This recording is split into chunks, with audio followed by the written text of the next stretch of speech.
Hello viewers, welcome to another episode of Physio TV. Myself Dr. Pranjali Chavan, resident of Sancheti Institute for Orthopaedics and Rehabilitation College of Physiotherapy, Pune.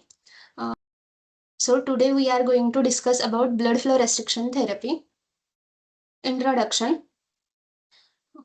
The blood flow restriction therapy during exercise was firstly introduced in 1960s by Dr. Sato. It was seen to be new technique but was introduced in 1960s. It was also known as Kutsu training. It helped to improve strength, endurance, and induced muscle hypertrophy by using low intensity exercises along with the limb vasculature occlusion. Then in the BFRT, we use tourniquet cuff like BP cuff that is placed proximal to working limb to compress the neurovascular structures. For example, if we are working on the lower extremity, in such cases, we have to place the tourniquet near the groin, and if we are working on the upper extremity, the cuff is placed near the axilla. In this, tourniquet compresses the venous blood flow 100% and there will be partial restriction of arterial blood flow on the working muscle. This is the blood flow restriction therapy unit, which consists of tourniquet, control unit, tubing. Tourniquet comes in different color and different size, that is placed near the groin for lower extremity and for upper extremity near the axilla to compress the vascular structure. Then control unit in which we have to set the parameters like duration, repetitions, then occlusion pressure and the extremity which we are training. Then is tubing, which is connected to control unit as well as tourniquet. And this modern device provides more safety as well as therapeutic effect to the patient as we are setting the limb occlusion pressure for individual patient. Then the mechanism of the BFRT. Occlusion of low load exercise creates hypoxic environment leading to early fatigue. So this result in metabolite accumulation, increases metabolic stress and causes greater recruitment of type 2 muscle fibers. As we know that in our body, there are two types of muscle fiber, type 1 and type 2, in which type 2 muscle fibers are responsible for the hypertrophy as well as increase in the strength. So after metabolic accumulation and metabolic stress, there will be greater recruitment of type 2 muscle fibers. Then metabolic accumulation causes cell swelling, increase in intracellular hypoxia. This triggers the anabolic effect and inflammatory signaling pathways, which leads to increase in release of growth hormones, insulin-like growth factor, vascular endothelial growth factors. This enhances the muscle hypertrophy, increases protein synthesis, stimulate the satellite proliferation, which will help to improve the strength and hypertrophy. Then the indication of the blood flow restriction therapy. So it is mainly used for strengthening purpose, to induce hypertrophy, to improve aerobic capacity and endurance. It is very beneficial for the patient who are load compromised. For example, if we are treating a patient with knee osteoarthritis having severe pain. In such cases, the patient are not able to tolerate the high intensity exercises. In such cases, we can use the BFRT to improve the strength of the quadricep hamstring muscles.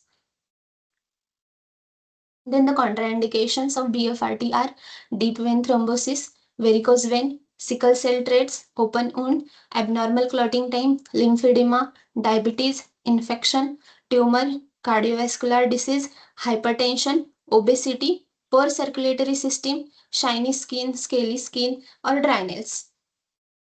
So in this picture, we can see the coloration of the skin, which indicates the poor circulatory system. So in such cases, we have to avoid the blood flow restriction therapy. Then the limb occlusion pressure. The limb occlusion pressure is defined as the minimum pressure required to stop the flow of the arterial blood into distal limb or limb distal to cuff. It is used to prescribe the blood flow restriction therapy pressure.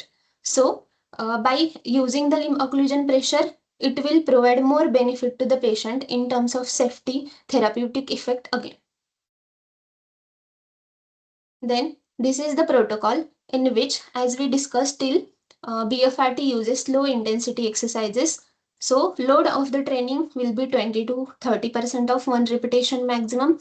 With the BFRT, we can maximum perform 4 exercises, not more than that. It will be hazardous for the patient. For each exercise, we have to give the 75 repetition. For example, in patients with knee osteoarthritis, we are giving the knee extension, that is dynamic cord exercises. Then dynamic cord exercise should be performed 75 times, which is further divided into 30, 15, 15, 15. In which after each set, that is after 30, we have to give 30-second rest period, again 15 repetition. And after each exercise, if we are completing 75 repetition, then we have to deflate the cuff and again inflate the cuff for next exercise. In the blood flow restriction therapy, we have to occlude 100% of venous blood flow, and occlusion pressure for the arterial blood flow for upper extremity will be 60% and for lower extremity it will be 40 to 80%. Then this is the recommended protocol for the resistance exercises with blood flow restriction therapy. For load, for resistance training, load will be 20 to 40% of one repetition maximum. Then volume 30, 15, 15, 15 repetition. After each set, that is after 30, we have to give the rest period of 30 seconds. Then frequency 2 to 3 days per week for normal training protocol, which is less than 4 weeks, and 4 to 5 days per week for intensive rehabilitation, which should be less than 4 weeks. The pressure, that is individual for every patient. For in lower extremity cases, we have to set the limb occlusion pressure at 40 to 80% of person's pressure, and for upper extremity, it will be 50 to 60% of loop occlusion pressure. Then this is the endurance exercises, endurance training protocol for endurance exercise with BFRT. Load will be less than 50% of VO2 max or heart rate reserve. Then volume 5 to 20 minutes per exercise. Rest period none or 1 minute interval. Then frequency 2 to 3 days per week for normal training again, which is more than 4 weeks, and 4 to 5 days per week for intensive rehab, which is less than 4 weeks. Then pressure personalized relative to individual loop occlusion pressure or limb occlusion pressure will be for lower extremity 40 to 80%, and for upper extremity it will be 50 to 60%. Then this is the mechanism behind the endurance training with the help of blood flow restriction therapy. It will create the localized hypoxic environment and increases metabolic stress, which stimulate the mitochondrial biogenesis and enhances the oxidative enzyme activity, thereby improving muscles oxidative capacity. This metabolic stress may promote adaptive shift in the muscle fiber characteristics towards the more oxidative and fatigue resistance profile, which are advantageous for endurance performance. At the cardiovascular level, reduced oxygen availability during blood flow restriction can elicit compensatory increase in the heart rate and cardiac output. With long-term exposure, these responses may increase to improvement in the stroke volume as well as overall cardiac efficiency. Collectively, these muscular and cardiovascular adaptation may underlie the observed enhancement in the aerobic capacity as well as endurance. Now coming to the passive BFRT, it is mainly used in the patient with post-operative rehab cases.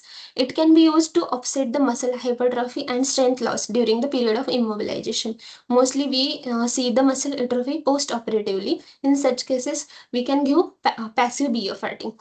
The another application of passive BFRT is ischemic preconditioning.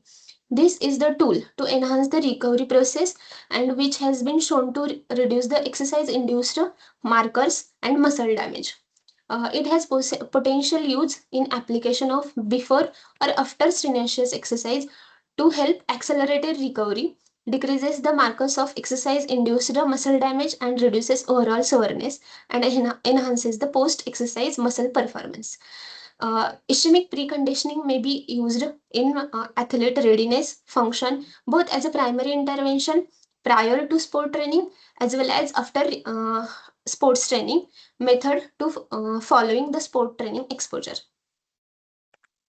Then this is the recommended protocol for passive BFRT, in which the volume should be 5 minutes of inflation and 3 minutes of deflation. The frequency will be 1 to 2 times per day, and loop occlusion pressure will be 100%. Now we will see the benefits of the BFRT. BFRT is beneficial in terms of rehabilitation, performance training, as well as recovery. Rehabilitation induces the muscle hypertrophy in load compromised individual, as we discussed, the patient who are not able to do the exercise with high intensity training. Then preserve lower extremity bone mass and reduces atrophy. Cement type 2 muscle fibers, both proximal and distal to cuff, induce local and systemic anabolic signaling.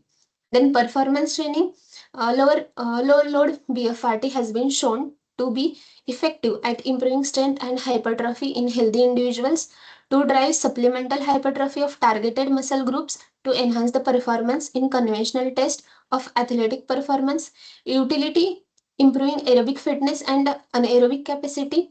Then in terms of recovery, as we discussed in the passive BFRT, that it reduces the exercise induced muscle damage as well as markers of the exercise induced muscle damage, then potential to reduce overall muscle soreness and enhances the post exercise muscle performance.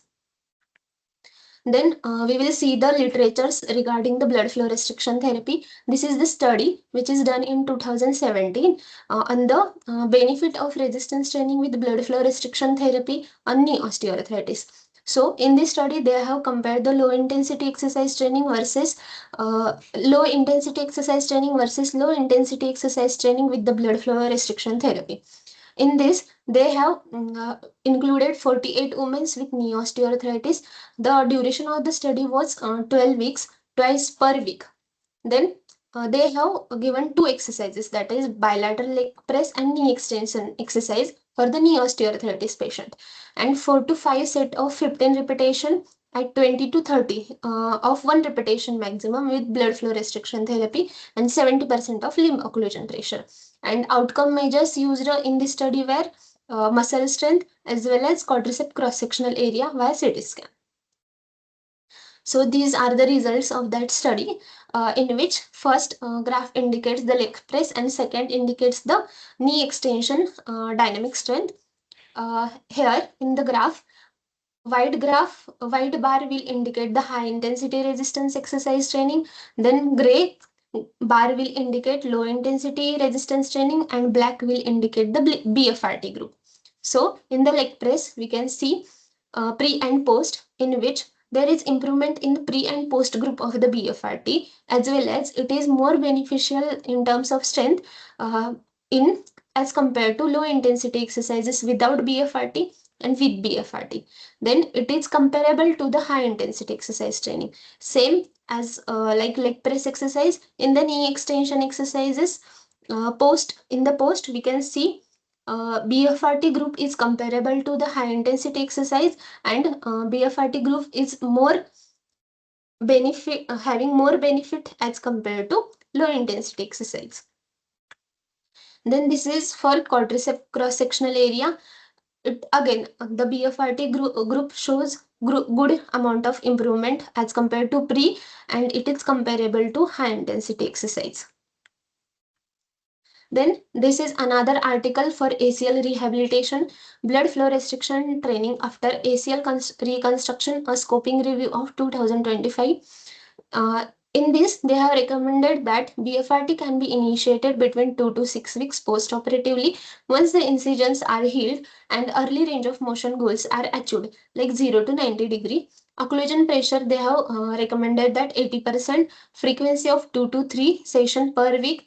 Optimal results are associated with longer protocol. Those are lasting 12 or more weeks. Then coming to summary of the today's topic, that is performing low intensity resistance training with blood flow restriction therapy results in greater increase in muscle strength, hypertrophy compared to low intensity resistance training alone. The magnitude of increase in muscle hypertrophy with low intensity resistance training performed with blood flow restriction therapy is comparable to high intensity resistance training. Then, therefore, the blood flow restriction training is effective for improving muscle hypertrophy in individuals limited to exercise at low intensity. Performing low intensity endurance training with blood flow restriction therapy can improve an individual's aerobic endurance capacity as well. Like it will help in strength training as well, muscle endurance, then hypertrophy also. Coming to end of this session, I would like to thank you, Dr. Parag Sancheti sir, Mrs. Manisha Sangvi ma'am, Dr. Radha Bhattar, and physio team for giving me this opportunity. Thank you.